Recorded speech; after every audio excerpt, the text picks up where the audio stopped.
Caregiving, especially in long-term care settings, is often spoken about as an act of compassion, and it is, but it is also shaped quietly and persistently by structure, rules, routines, expectations that tell people how to move, what to prioritize, and when to proceed.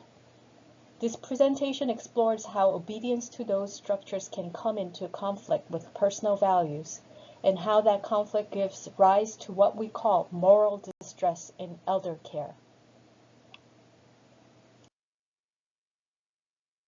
Imagine a quiet hallway early in the morning. A caregiver pauses outside a resident's room. Nothing urgent is happening. No alarms, no emergencies. But the resident is calling softly, not in distress, but in the need of reassurance. The caregiver hesitates because there are other tasks waiting, schedules to keep, expectations to meet. It is moments like this that may seem small, but research shows that they are precisely where moral tensions often begin, not in a dramatic crisis, but in everyday care decisions that require choosing what to leave undone.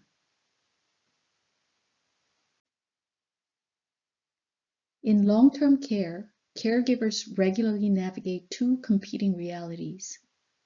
On one side are the emotional and relational needs of the residents, needs that require time, attention, and presence.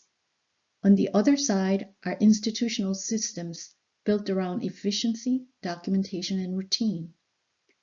Caregivers are expected to honor both, but when time is limited and priorities are externally set, these expectations can pull in opposite directions, which creates ethical strain even when everyone involved is acting in good faith.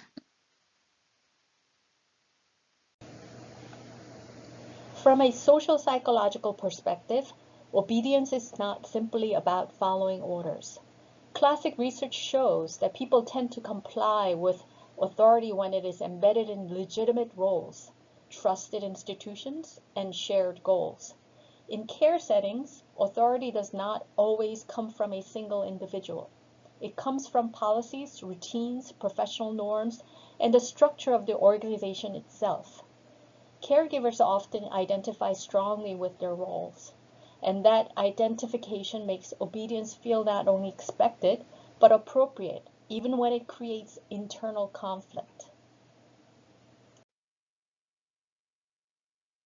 Institutions shape behavior in subtle but powerful ways.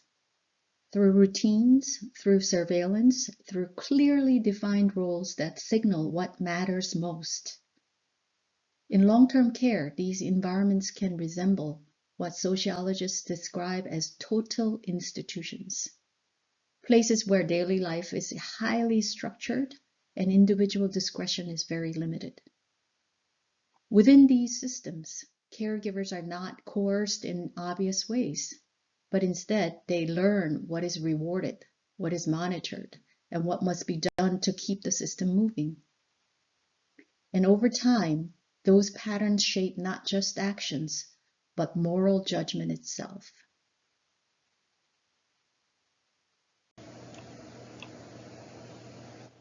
When people find themselves repeatedly caught between what they believe is right and what they are required to do, they look for ways to cope. When people find themselves repeatedly caught between what they believe is right and what they are required to do, they look for ways to cope with it. One of those coping mechanisms is called moral disengagement. This does not mean that caregivers stop caring, but rather it means they begin to soften the emotional impact of difficult choices. Responsibilities may shift onto policies. Decisions may be framed as just the way things are done here. Harmful outcomes may be minimized, not because they are indifferent, but because it is necessary to keep themselves in a safe place. These cognitive strategies allow caregivers to continue functioning in work environments and situations where moral conflict is routine. In modern care settings, surveillance is rarely dramatic. It appears in documentation requirements, performance metrics, audits, and checklists. Over time, caregivers learn what is measured and what is not. This leads to self-regulation, prioritizing tasks that are visible and documented, sometimes at the expense of relational care that is harder to quantify. The system does not need to issue constant commands. Its expectations become internalized. And once that happens, obedience feels less like compliance and much more like professionalism. Caregivers are not simply trained in tasks, they are socialized into roles. They learn what it means to be efficient, what it means to be professional, and sometimes what emotions should be held back in order to keep moving. Over time, this role socialization can reshape how caregivers interpret ethical discomfort. Feelings of unease may be suppressed. Moral concerns may be reframed as personal weakness rather than a signal of a deeper problem. This gradual adjustment does not happen all at once. It unfolds quietly across days, maybe even years of practice. These processes do not operate in isolation. Moral disengagement works within institutional roles. Surveillance reinforces priorities shaped by the system. Role socialization normalizes patterns that once felt uncomfortable. Together, they create environments where ethical tensions become familiar or even expected. What once felt wrong may begin to feel comfortable and routine, not because caregivers lose their values, but because the system teaches them how to survive within it. From a health and clinical psychology lens, moral distress occurs when individuals know the ethically appropriate action to take, but are unable to carry it due to external constraints. Importantly, moral distress is not a single moment in time. Rather, it accumulates over time. Each unresolved situation leaves behind what is called a moral residue, a lingering sense that something important was left undone. Over time, these residues build up, and they shape emotional well-being, professional identity, and the meaning people attach to their work. Moral distress is then not a personal failure. It is a psychological response to a sustained ethical constraint and pressure. Burnout is often misunderstood as an individual problem, but research tells us something very different. Burnout develops when there is a sustained mismatch between people and the conditions which they work, between effort and control, responsibility and reward, values and expectations. In long-term care, these mismatches are not occasional. They are built into structure of the work itself. Caregivers are asked to give emotional presence while working under constant time pressure. They are expected to care deeply but move quickly. Over time, this tension does not simply disappear, but it drains energy, erodes meaning, and reshapes how people relate to their work. When we look beyond individual facilities and national systems, the pattern remains. Across countries and care models, caregivers report remarkably similar experiences: staff shortages, heavy workloads, limited time for relational care. During the COVID-19 pandemic, these pressures became impossible to ignore. Long-term care workers described moral strains not only from crisis conditions, but from long-standing structural vulnerabilities that were suddenly exposed. This consistency across settings tells us something important. Moral distress in elder care is not an exception. It is a systemic pattern, one that transcends borders, cultures, and individual workplaces. Dementia care brings these tensions into especially sharp focus. Residents living with cognitive impairment often need time, patience, and reassurance, things that cannot be rushed. Yet care environments are frequently organized around schedules and efficiency. Caregivers may know exactly what a resident needs in a given moment, but still feel unable to provide it because they don't have time. These are not dramatic ethical crises. They are quiet, recurring moments of conflict between human need and institutional pace. And precisely because they are so ordinary, they can be deeply distressing. Privately hired companions occupy a particularly complex position within care systems. They are often deeply involved in residents' daily lives, forming close emotional bonds, yet they typically lack formal authority within an institution. When companions witness situations that concern them, they may feel responsible, but powerless. They know what they believe would be right, but they see what is happening, and still they may be unable to intervene. This combination of closeness without authority creates a distinctive form of moral distress, one that is often overlooked but no less significant. From a cultural psychology perspective, caregiving does not exist only within institutions. It is also shaped by cultural values. In many cultures, especially in places such as East Asia, filial responsibilities carries moral weight. Adult children feel obligated to protect, advocate for, and remain closely involved in the care of aging parents. These expectations influence how families communicate with staff or caregivers, how decisions are made, and how information is shared.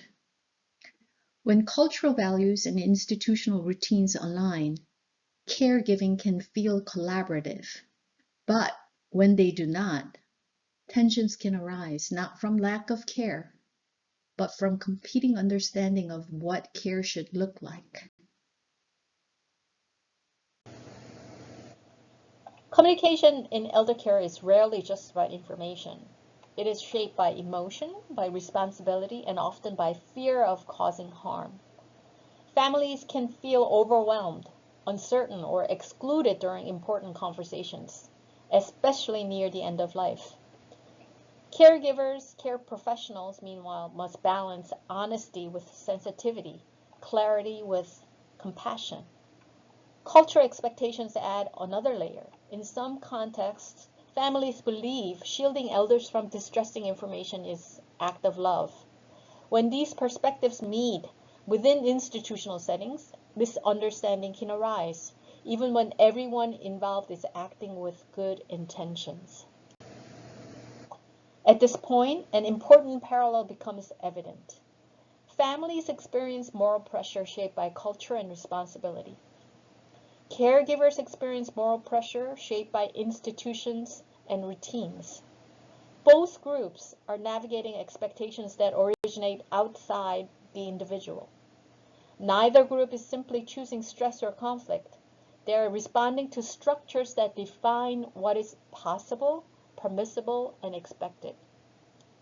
Recognizing this parallel allows us to move away from blaming others and toward understanding how systems shape moral experiences on all sides. If moral distress is rooted in structure, then meaningful change must be structural as well. Improving staffing levels, revisiting documentation demands, creating space for professional judgment, supporting communication across roles and cultures. These are not abstract ideas. They are practical adjustments that can restore alignment between values and practice. When institutions support ethical caregiving, they do more than reduce burnout. They make compassion sustainable. Moral distress should not be dismissed or pathologized. It is a signal. It tells us that individuals are encountering barriers to acting on their values. Over time, unresolved distress leaves residue, shaping how caregivers feel about their work, their identity, and their sense of purpose, or even their sense of well-being. When we listen to moral distress, we gain insight into where systems are misaligned. Seen this way, moral distress is not a weakness, it is an information. Taken together, these patterns form a coherent picture.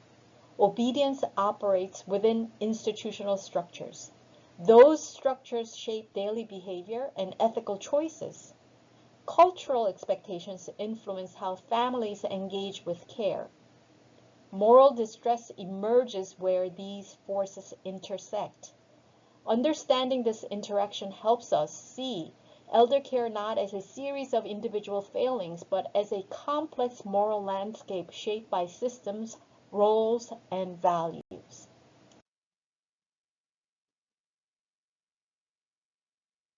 Caregiving then is a profoundly human work.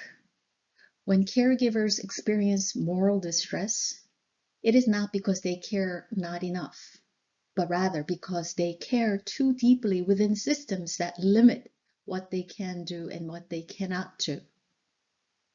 By understanding structural obedience, we have clarified moral distress as a systemic problem rather than an individual one. And when we address systems with the same care we expect from individuals, we move closer to elder care that honors dignity, both for those receiving care and for those who provide it. Thank you for joining me for this important presentation.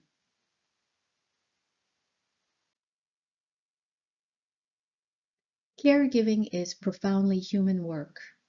When caregivers experience moral distress, it is not because they care too little or they are indifferent, but it is because they care deeply within a system that limits what they can do and what they cannot do.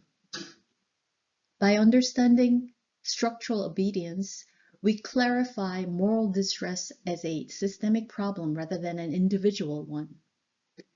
And when we address systems within the same care we expect from individuals, we can move closer to elder care that honors dignity, both for those receiving care and for those who provide it.